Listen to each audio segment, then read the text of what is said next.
Item 11 is Senate Bill 2788 Sub A by Senator Lombardo, and act relating to health and safety refuse disposal. Chairman Lombardo. Thank you, Mr. President, members of the Senate.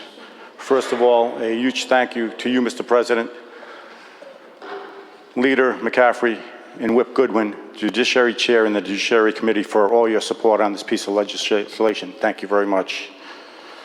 This bill seeks to encourage innovation in the field of advanced recycling in Rhode Island, and it does this by creating a clear regulatory structure for the industry under our manufacturing laws. The truth is, only a fraction of the plastic is actually recycled. According to the most recent data estimated available from the EPA, 8.7% of all your plastic is recyclable. So when you think you're doing a great job and you're conservative in your recycling, when you throw it in a piece of recycled material into that recycling bin, only 8% gets recycled. 92% ends up in our landfill. So one of four things happens to plastic after you're done with it. 8.7% is recycled, 12 to 15% is incinerated, the rest ends up in our landfill or dumped in our oceans. They predict by 2050, there'll be more plastic in the ocean than fish. A report by the Science Journal Nature determined that currently roughly 11 million tons of plastic make it into our oceans every year. 11 million tons. In 1950, the world produced 2 million tons of plastic. By 2015, the annual production swelled to 419 million tons. By 2050, plastic production is expected to double. Advanced recycling facilities provide us with a cutting-edge, market-based opportunity to do just that by making it possible to recycle a wide variety of post-use plastics into new products, particularly using some of the plastics that are currently not able to be recycled through traditional methods. Also, it has a huge potential for creating jobs and contributing to climate-neutral and competitive circular economy. Advanced recycling is an economic and environmental game changer. Advanced recycling refers to several different technologies that convert post-use plastic into their original building blocks to build new plastic, waxes, and other valuable products. Advanced recycling technology does not burn plastics. It is not considered incineration. It takes place in the absence of oxygen, so there is no combustion. Incineration works at a temperature of 2,000 degrees. That burns plastic, that burns waste, it burns garbage. Pyrolysis burns at 600 to 1,000 degrees. Heats, does not burn. Advanced recycling uses a process called pyrolysis. And according to the American Society of Mechanical Engineers, pyrolysis is distantly different from combustion of solid waste. This legislation does not make it easier for advanced recycling facilities to be built here in Rhode Island. Rather, this legislation clearly and explicitly states that advanced recycling facilities are subject to manufacturing regulations for air, water, and land use. And in other words, these facilities will need to be secure and they will need to secure the necessary air admission and water discharge permits from Rhode Island DEM. And it will have to work closely with local communities. Also, these facilities are regulated at the federal level and must comply with relevant air, waste, and water requirements. There are at least 7 facilities operating at a commercial scale in the U.S. There are another 18 states that currently pass similar legislation to one we have on the floor today. When operational, it is estimated that these facilities will be diverting 17.5 billion pounds of plastic from our landfill per year. So we're faced with making a decision about plastic waste. Do we burn it? emitting many toxins into our air? Do we bury it, which we do in Rhode Island, 3 miles away from our central drinking water? Do we throw it in the ocean, like countries like China or New York used to put it on barges and send it out into the ocean and dump into the ocean? Or do we recycle it? And when I say recycle plastics, I mean all plastics that are manufactured, not 7%, not 8%. So we're faced with an option in a technology that we have available to us today, not 10 years from now, not 20 years from now, today. What are our options? I believe that it is the best interest and the best solution for our environment to recycle our plastics, given the options that we're faced with. Now, over the past 2 days, I've received a lot of text messages and emails questioning about this being located in their backyard, being located in their town, being located in their city. And I want to address a couple of those concerns and issues. First of all, it cannot go down in the Port of Providence. It cannot be located in an environmental justice area. It cannot be located 1 mile from any residential area. It cannot be located within 1 mile of a city line, town line, or state line, which takes all of the urban communities, cities, right out of contention for this.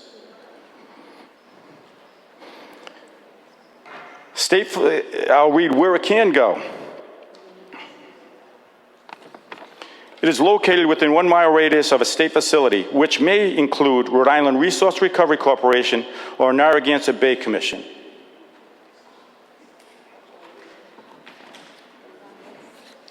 I heard about Pawtucket, where they tried to put a transfer station in.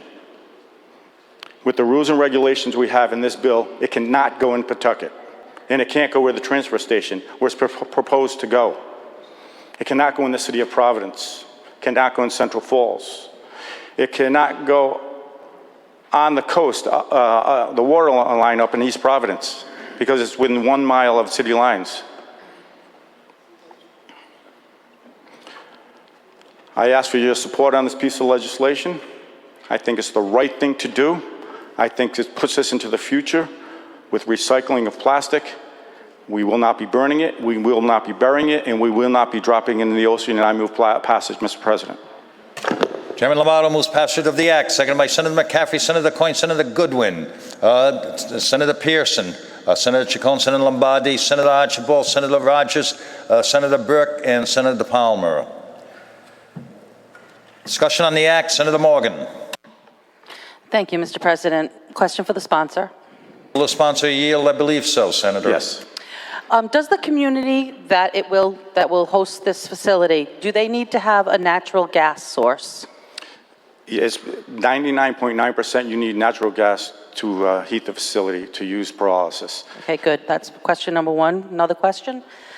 Does the town have the option to deny this facility coming in? They certainly do. The town has the option of permitting or not permitting any facility or any commerce moving into their city and town. So yes, they have the right to deny the building of a project into their city or town, yes. Okay, great. With the microplastics, the way they are killing our seafood, our sea life, and we as humans are ingesting all of these microplastics, it sounds like a really good idea to take care of these so China isn't dumping them into the ocean. And I was very against this bill, but with those answers to the questions, I would move to support this bill. Thank you. Thank you, Senator Morgan. Senator Mack. Thank you, Mr. President. I did reach out to the sponsor earlier today, noting that I will be voting no on this piece of legislation. I had many community members and I represent the Port of Providence, who are either here today in the chambers watching this vote or who reached out to me separately. Though this bill says it will not touch into an environmental justice area, environmental justice zones are not yet clearly defined in state law, so there is no authentic protection for these communities because there is no definition in our state law of what an environmental justice zone is. And of the 40 facilities that already exist in our country, almost half of them are located in or near communities of color, low-income communities, or communities that speak predominantly Spanish language. Many people are really concerned because the Port of Providence, which I represent, has some of the highest asthma rates and has been a dumping ground and a proposed facility or a proposed site for many harmful facilities. And so I urge all of my colleagues, especially those in Providence, to vote no. Though this seems to be a solution to the problem of our rapidly filling landfill in Rhode Island, burning or high heat pyrolysis of our plastic waste is not the solution. I think we could work together to find some better alternatives to this, but my community specifically is standing in opposition, and I myself am standing in opposition because many communities that look like mine will be the site, whether intended or not, of these facilities. Thank you. Thanks, Senator Mack. Senator Anderson. Thank you, Mr. President. Advanced recycling sounds a little to me like clean coal. Advanced recycling is a great marketing tool. It really sounds like we're going to recycle these plastics, but in actuality, the amount of plastic that is actually recycled into something usable is very small.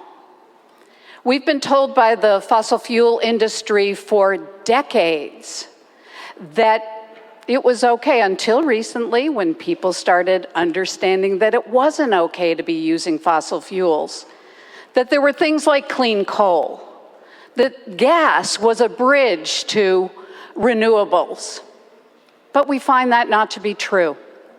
Advanced recycling is a fairly new technology. Yes, I have talked to the sponsor and talked to Chair Lombardo, and I think we share the same concern for plastics in our cycle. We want that to stop. But I'm very concerned about this bill. It doesn't state that plastics will be diverted from our landfill. It's somewhat implied. I agree with Senator Mack on environmental justice zones. Have we established them? No, we haven't. We don't know if that will be in law. So the history is not good. We have put these facilities near environmental justice zones. And also the permitting process. This is not manufacturing. This is solid waste, although we want to call it something different. Another marketing tool by the American Chemical Council, who has been doing this from state to state. I agree, we have a huge plastics problem, and it's getting bigger every day. But this is not the answer. And I urge my colleagues to really learn about this process. And please vote no. Thank you, Senator Anderson. Senator Mendez. Thank you, Senate President. I deeply appreciate my colleagues' comments and won't repeat them. And I also urge my colleagues to vote no. I also urge my colleagues to vote at all, because I think that's important. A couple of things that I do want to bring up is that a number of organizations that have been fighting for our environment and our planet to make sure we have a livable planet have shown up in droves. They have emailed, they have called, they have written cards. I went to a pride parade in Little Compton and met someone in Little Compton who wrote over 200 cards to legislators. I expect you all to look for your desks because they are coming to you. I received a call from a number I did not recognize from someone in North Providence who called me and said she had never been involved in organizing at all, and she decided to stand outside of the supermarket in her neighborhood and get as many people to sign up against this because she was just bewildered that this was actually coming to the Senate. So both from communities and organizations that have been actively advocating for our environmental existence and survival, all the way down to people that have never been involved before and were moved to action, is tremendously compelling to me. This is Clean Water Action, Conservation Law Foundation, Zero Waste Providence, People's Port of Providence, and many, many, many organizations, which I believe we should trust. I believe we should listen to. And the last thing I will say is, one of the things that I learned in this chamber was to read between the lines. And so when the sponsor of the bill lists off places that are safe, neighborhoods that will be safe, don't worry, it's not going to the Port of Providence. Don't worry, it won't go to Pawtucket, which is my district. I want to know what neighborhood's not safe, what community's not safe, who's going to be the sacrificial city in the state of Rhode Island. I don't think it should be any. And I am just bewildered that this is actually coming to the floor. I urge my colleagues to vote at all and vote no. Senator Corkin. Thank you, Mr. President. I appreciate my colleague, Senator Mendy's comments, because one of the places I believe that is being considered is the town of Johnston, where I grew up and still have family. People who are already dealing with what we used to call in high school Mount Trashmore, because they would have the smell of the dump all the time, cancer clusters, and many other things, and now we're looking to put this toxic facility there as well. I would beg my colleagues here, listen to the science. It's something we say that we do. Well, we have all these environmental organizations telling us that this is a bad idea. This is not something we should be doing here in Rhode Island. The answer to all the plastic is to not be using plastic in the first place. We have alternatives, aluminum and other things. I remember a day, maybe many of you do too, when there was no such thing as plastic bottles, right? You wanted water, you get it out of the tap. I know that there is a lot of pressure in this room to hit that green button. I know that there is a lot of pressure for us. We want our bills passed, right? And I would just say, please, we can't throw Rhode Islanders under the bus for our own personal benefits. Thank you. Thank you, Senator Corkin. Senator Bell. Thank you so much. I rise in opposition to this legislation, and I really want to echo all the excellent comments that many of my colleagues have made in opposition to this bill. But I want to add some additional thoughts about what is actually in the legislation. The focus of this bill, and I think it's important that we understand this, is not whether or not to allow these facilities, it's whether or not to exempt these facilities from solid waste regulation. These are important regulations. They're important things we lose around licensing, siting, permitting. It's a question about deregulating an industry, not whether it's a good idea in the first place. And you can be for pyrolysis, think it's a good idea, but not think that this level of deregulation is a good idea. I also want to talk about the specifics of what the bill actually allows. And I really appreciate the sponsor's intent, and I really believe he has the best of intents behind this bill. However, the actual bill that we have here is not just a pyrolysis bill. The definition of advanced recycling simply limits it into a, quote, thermochemical processes that convert plastics into their basic molecular components. There's nothing in there about requiring a closed loop. There's nothing in there about banning incineration. The definition of advanced recycling in this bill is not limited to pyrolysis. And more than that, there is this word recovered feedstock, which makes quite clear, if you go through the definition, and it links to a federal regulation, as often complicated things in bills that have complex effects do, it's quite clear this authorized what's called co-pyrolysis, which is a significantly more dangerous enterprise. That's where you mix in traditional non-hazardous waste materials that have complex chemical effects when combined with the plastics. Anytime you add in a new chemical into a chemical process, you change the possible outcomes.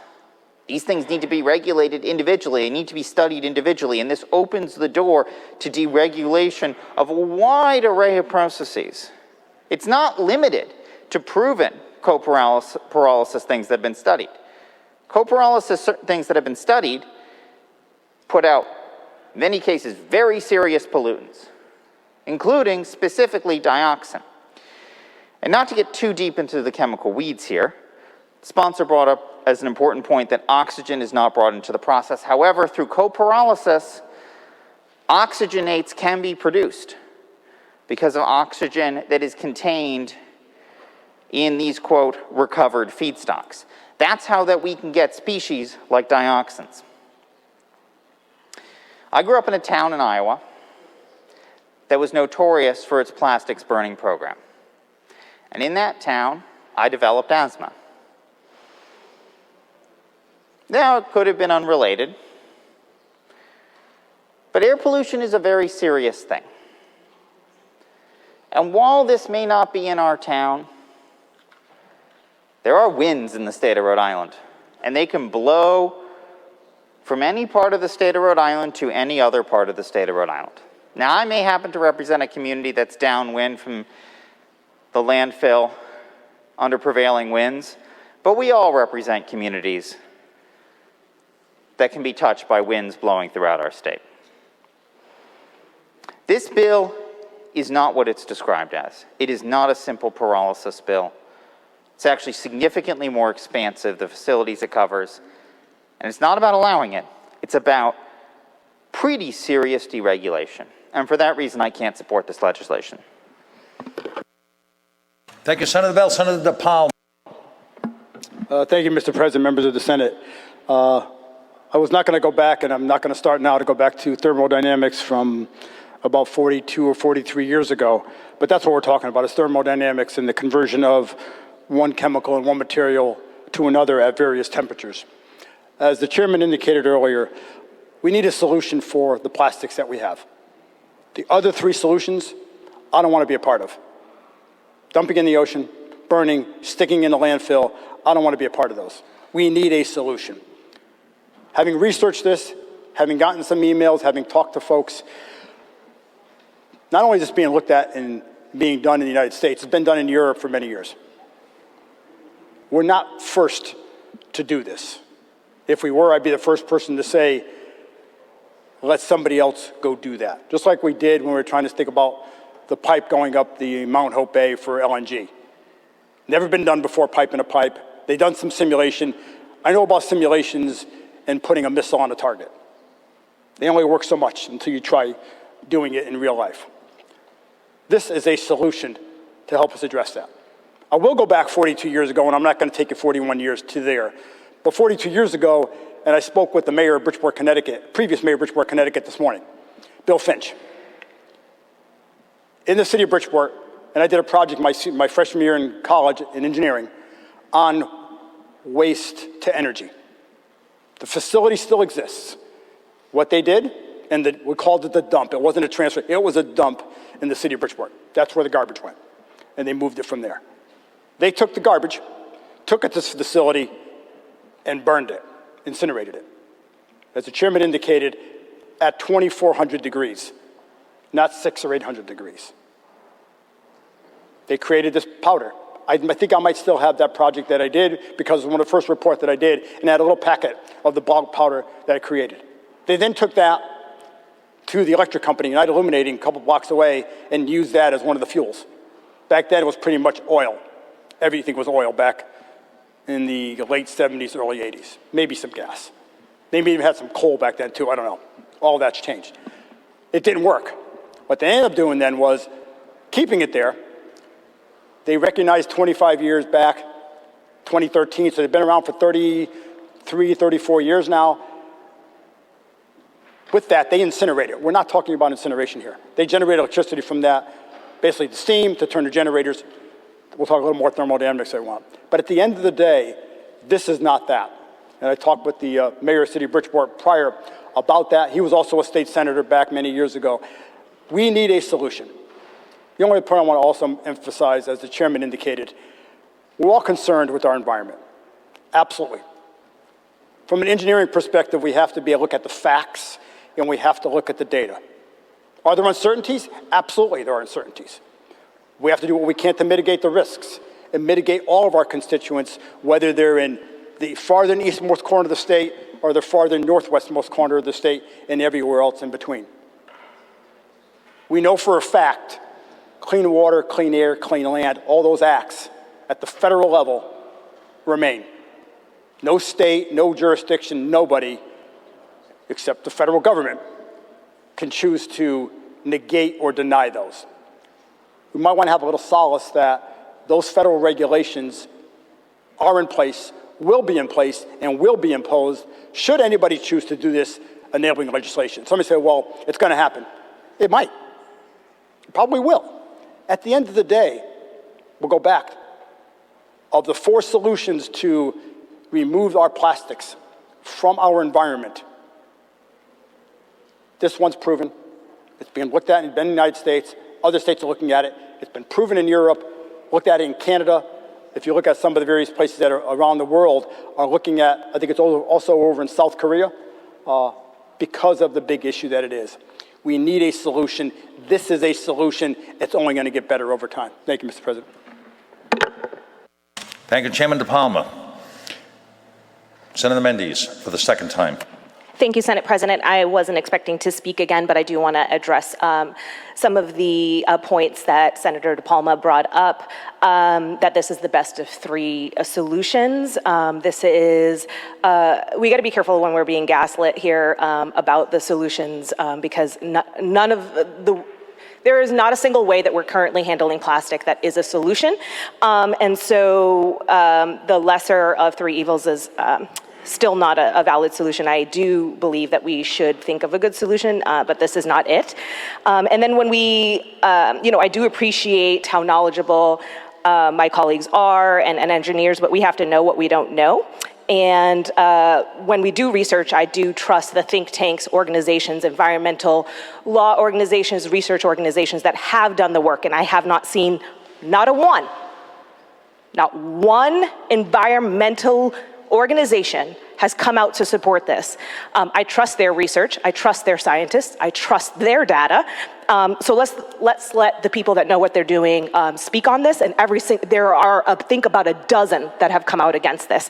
So I'm gonna go with them. Thank you, Senator. Senator Lombardo. Thank you, Mr. President. One of the first questions I had when we heard this bill in committee is why the leadership in its infinite wisdom put it in the Judiciary Committee, because it was better suited for an environmental. But we learned quite a bit, and as my colleagues have said, there was quite a bit of testimony, and I learned a lot, and it forced me to research. But one of the concerns I have with tonight's debate, Mr. President, ladies and gentlemen of the Senate, is the inferences that I drew from some of the arguments that somehow Senator Lombardo would be benefiting personally from this, or that it's almost like an Oliver Stone story, the JFK, that we know where this facility is going to be and when it's going to be opened.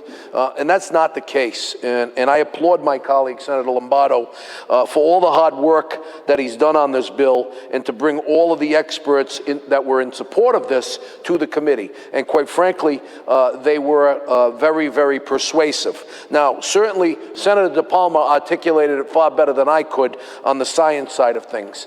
But I look at things always from a legal standpoint. So it couldn't be further from the truth, ladies and gentlemen, that nothing is happening and nothing is written in stone by this bill. It's an enabling piece of legislation that allows it to happen if it wants to happen. And the way it has to happen, quite frankly, is it has to pass so many more tests than just the test of the statute, of the proposed bill before us. Not only did Senator Lombardo address things like air monitoring, air quality monitoring, the location, and by the way, I just want to mention parenthetically, the location of this proposed facility, if it ever were to come to fruition, is written and separated by ands. So the location not only must be within a mile radius of a state facility, and it must also be designated industrial zone or commercial port facility that does not abut a residential community, and it is located in a designated industrial zone or commercial port facility that does not abut an environmental justice area, and it goes on to the fourth category. So what I'm saying here is I agree with Senator DePalma, and I support my colleague Senator Lombardo on this bill.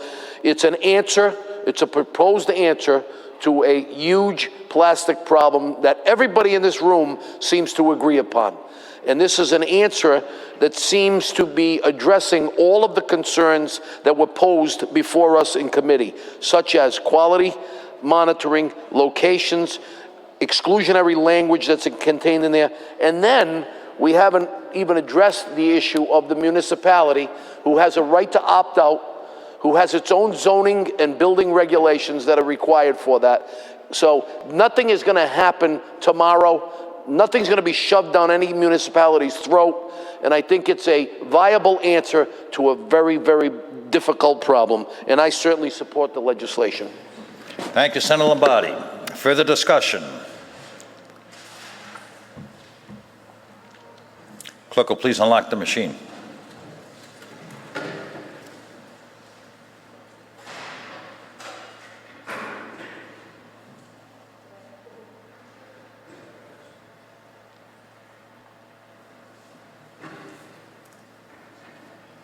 Have all members cast their vote? Clerk will lock the machine. There are 19 votes in the affirmative, 14 in the negative, and the act passes.